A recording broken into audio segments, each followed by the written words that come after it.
I can give a small technique to touch these 5 layers of your body, to express, to explore more energy from your system, explore more energy and express it in your practical life. Just an half an hour technique. That's one thing. Second thing, throughout your life, throughout your day, throughout your night, try to live feeling your boundary. If your body is here, try to live inside the body. Try to be inside the body.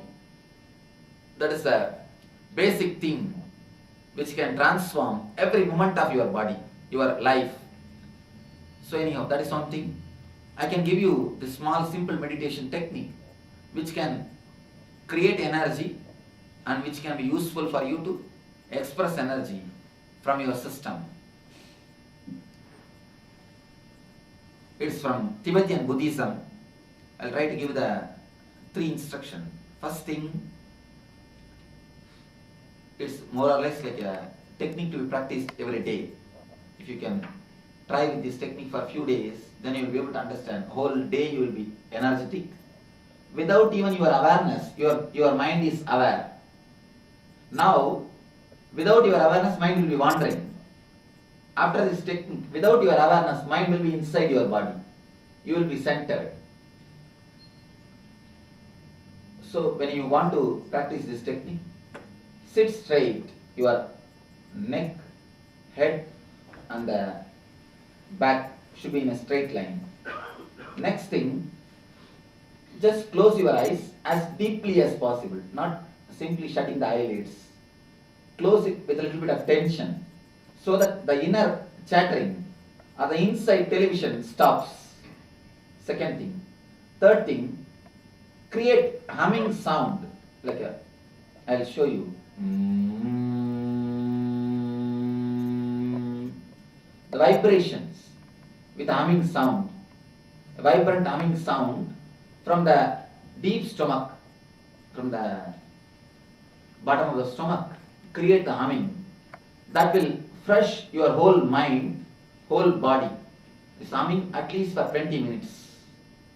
And then for next 10 minutes, try to just relax. That's enough. This is a very simple meditation technique to touch all the 5 layers. You may ask how all the 5 layers are touched. By sitting straight, your body falls in tune. By the humming, your breathing automatically is guided. It comes in a tune. By creating vibration, naturally you will see your inner chattering is broken. The inner verbalization is cut. Inner verbalization will merge in the humming sound. The deep layers of subconscious and the layers of bliss is touched at the time of your silence, last 10 minutes silence. When I say last 10 minutes, sit silently in a relaxed way, don't concentrate. If your mind brings all sorts of thoughts, let it come. Whenever your mind brings thoughts, it wants to bring something to your notice. So allow the thoughts to come up. Don't bother.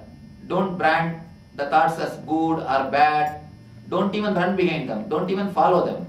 Just allow them to come up. If you forget the meditation and if your mind is drifting somewhere, don't worry. Just sit for 10 minutes. Allow the mind to drift. You will see only 1 or 2 days the mind will be drifting. Then once your mind has spoken with you, once your mind has expressed whatever it wants to say to you, you will see automatically you will be in silence. You will fall in silence. Silence should never be forced on you. It should just happen to you. This technique can create a deep silence, energy and bliss inside your system. It's from Tibetan Buddhism.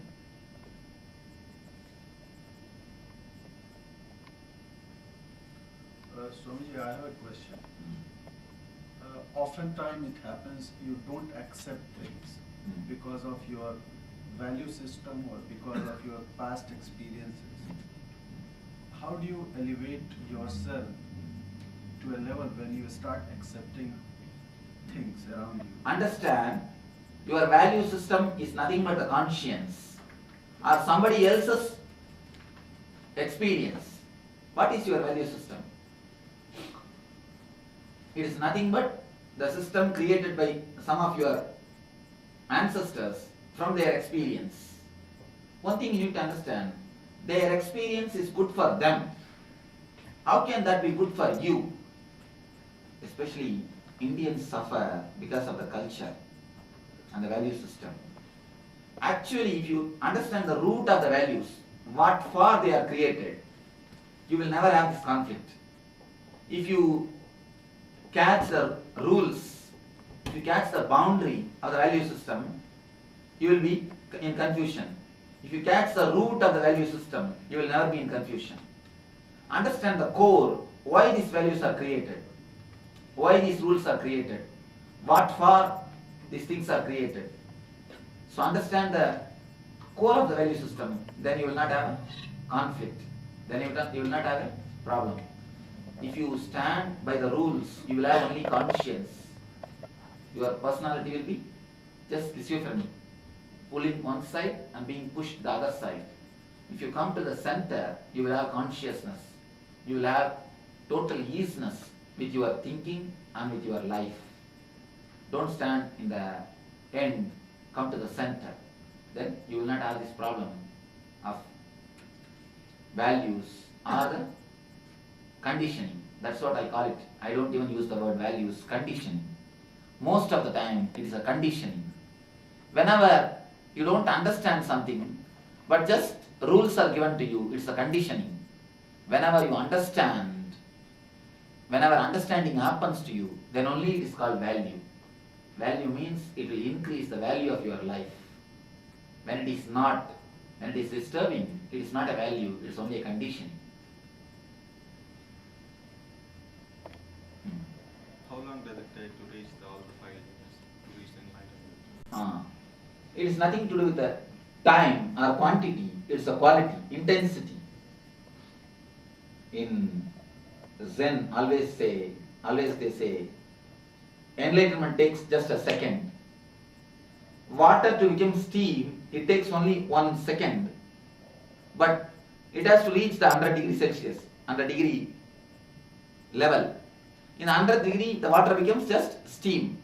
But to reach it, how much of time it takes, it is up to you. Enlightenment happens only in 1 second. But to reach that level, how much you work, or how much of time, how much of intensity you put, it's up to you. It is based on intensity, not on the time.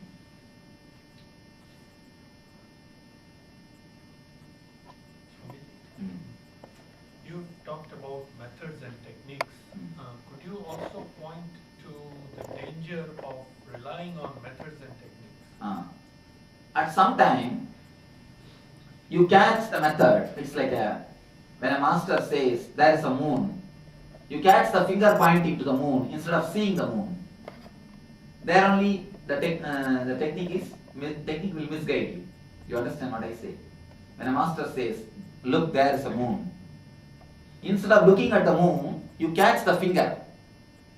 You catch the finger pointing to the moon. There starts the problem.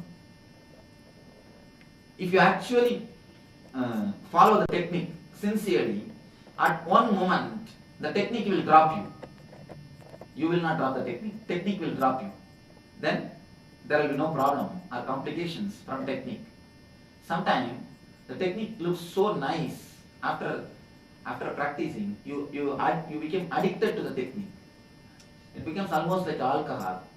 Only in those times there is a danger. But I can tell you one thing. Without technique, if you do 100 mistakes, with technique you will do only 1 mistake. 1 is always much better than 100. So carry on with the technique, nothing wrong.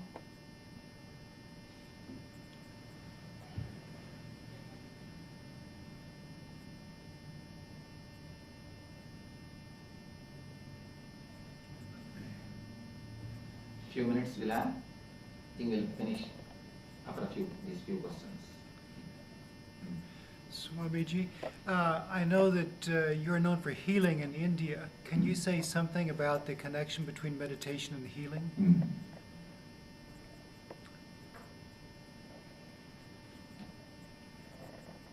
When you really solve all your inner problems, when you totally integrate your life, when you really achieve the state of enlightenment,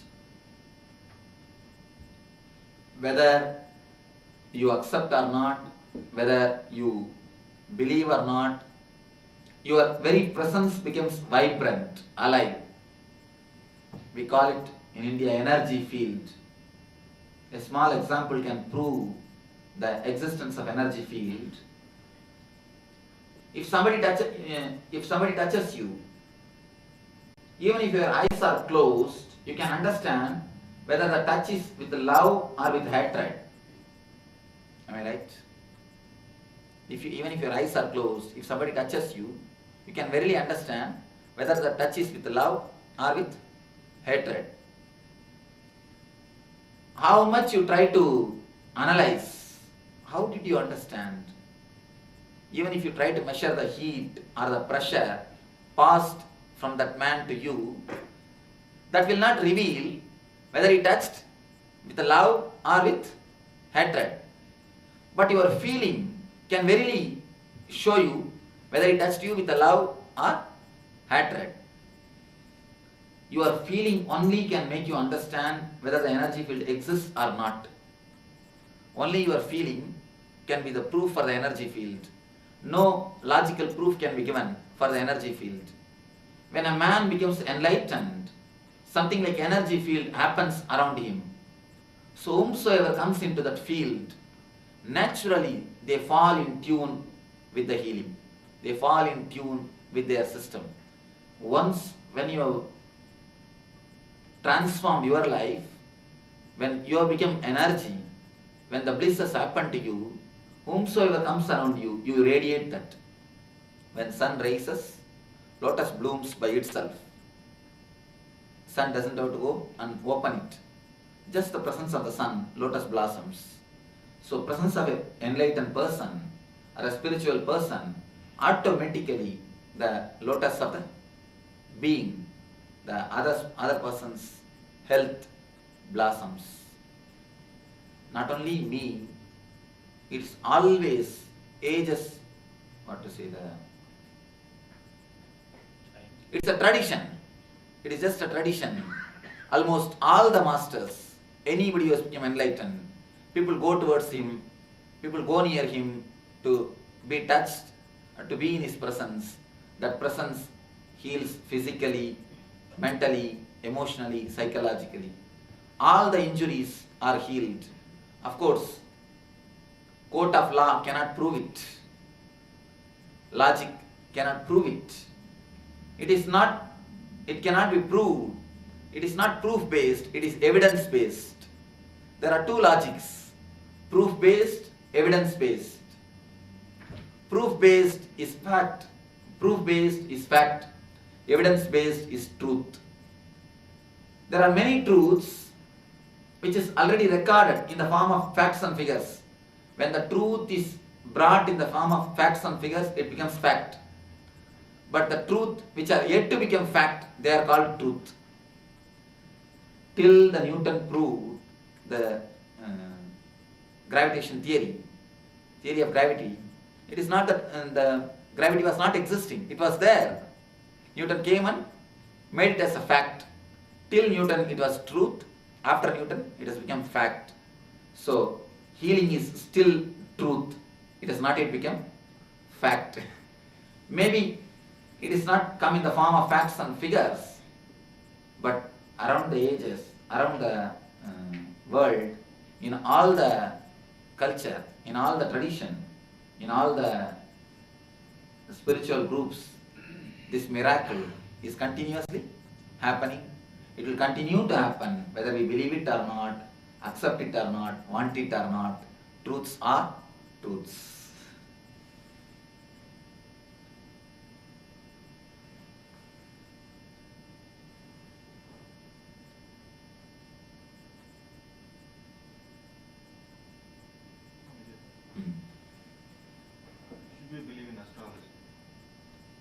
It's a science. If you can study directly the astrology, it's really a great science. The science is truth.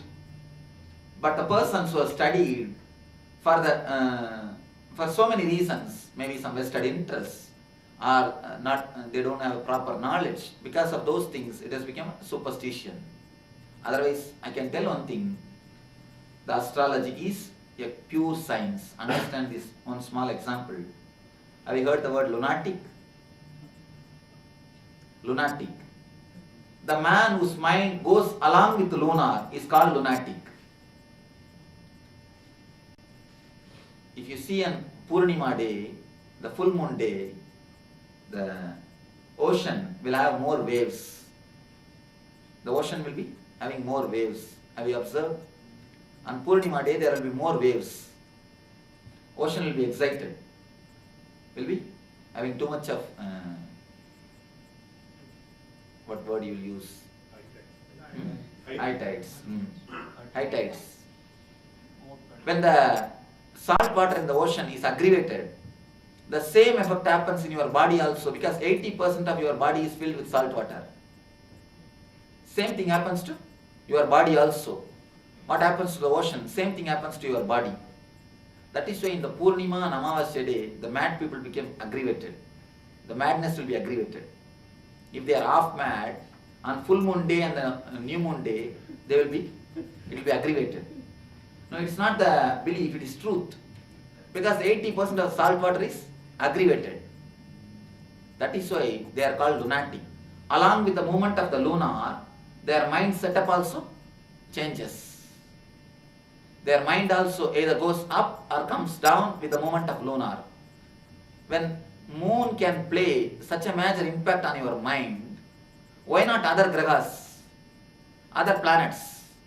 So many forces from the other planet is working on your mind and on your thinking system. If you know how to center your energies, you can escape or you can go beyond the forces of grahas, forces of planets.